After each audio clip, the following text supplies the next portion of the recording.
I'm also working closely with a group called the Amazon Conservation Team, helping with the rainforest in South America. The worst-case scenario sees the Amazon rainforest burning, huge amounts of methane being released by Siberian peat bogs, and so on. By the time today's 6-year-olds are 60, such a scenario would see global warming already out of control.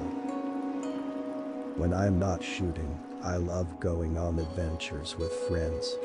I love ziplining through rainforests and different natural habitats, and I love writing music on the side, and I love drinking coffee. I'm a big coffee drinker and go to a lot of cafes and stuff. When I began work on my first book, The River of Doubt, which tells the story of Theodore Roosevelt's 1914 descent of an unmapped river in the Amazon rainforest, I thought of it as a tale of adventure, exploration, and extraordinary courage.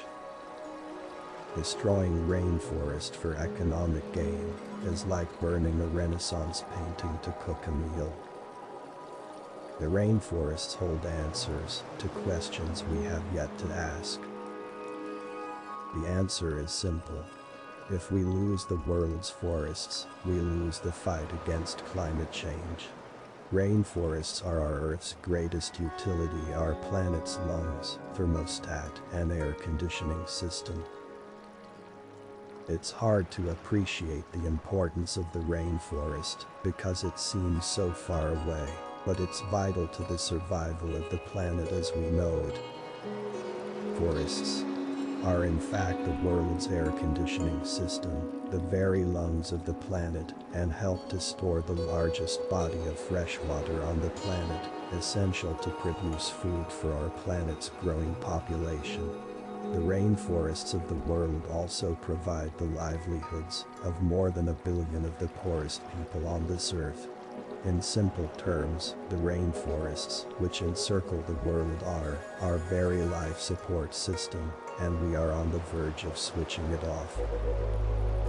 We are destroying the world's greatest pharmacy.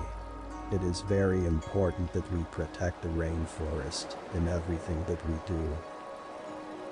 The silencing of the rainforests is double deforestation, not only of trees, but deforestation of the mind's music, medicine, and knowledge. In the 24 hours since this time yesterday, over 200,000 acres of rainforest have been destroyed in our world. Fully 13 million tons of toxic chemicals have been released into our environment. Over 45,000 people have died from starvation, 38,000 of them children. And more than 130 plant and animal species have been driven to extinction by the actions of humans. And all this just since yesterday. Tropical rainforests are the only place you can go nowadays and not get friended. I think we are part of the earth. The concept of the rainforest being the womb of life is something I believe in. The value system must get back to the environment as it was originally, the magnificence from where we emerged. Save the rainforest for your loved ones. At first I thought I was fighting to save rubber trees, then I thought I was fighting to save the Amazon rainforest. Now I realize I am fighting for humanity. Great attention gets paid to rainforests because of the diversity of life there. Diversity in the oceans is even greater. For Australians, climate change is no longer a distant threat. Our rivers are dying, bushfires are more ferocious and more frequent, and our natural wonders, the Great Barrier Reef, Kakadu, our rainforests are now at risk. My rainforests project has 3 main elements.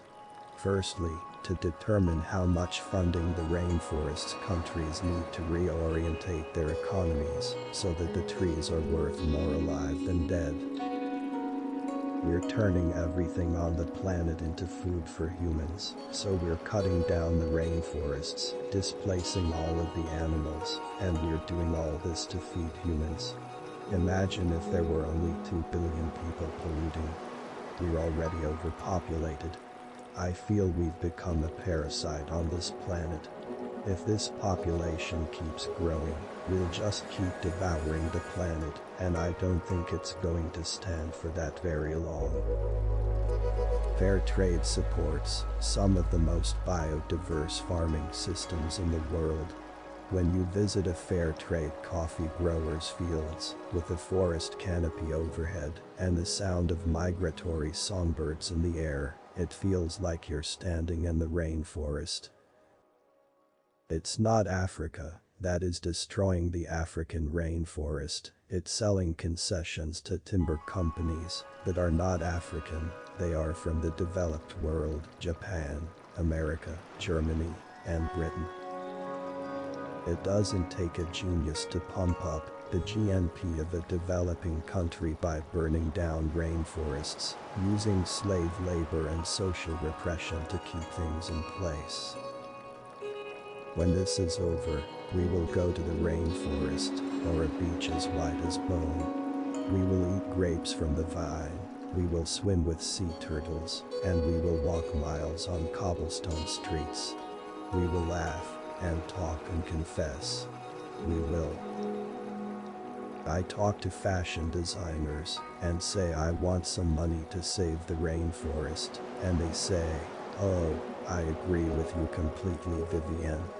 Yes, climate change, it's definitely happening," but they don't feel that they can do anything about it. They don't even think, well, let's stop it. When you look at the consequences of climate change, at rainforest deforestation, at antibiotic resistance, these are not necessarily political issues, but rather issues that have the ability to threaten our species. I've been traveling in Guatemala in the rainforest, and here all these houses are made of sticks. It seems so easy to make one. If you are lying in a tent in the Congo jungle, you don't want to be reading about rainforest biology. You want to be in a distant world. Our globe is under new dramatic environmental pressure.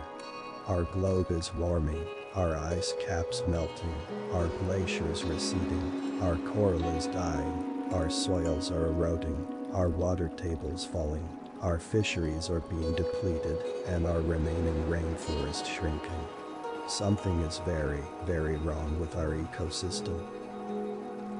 Is there some thought being given to subsidizing the clearing of rainforests in order for some countries to eliminate that production of greenhouse gases?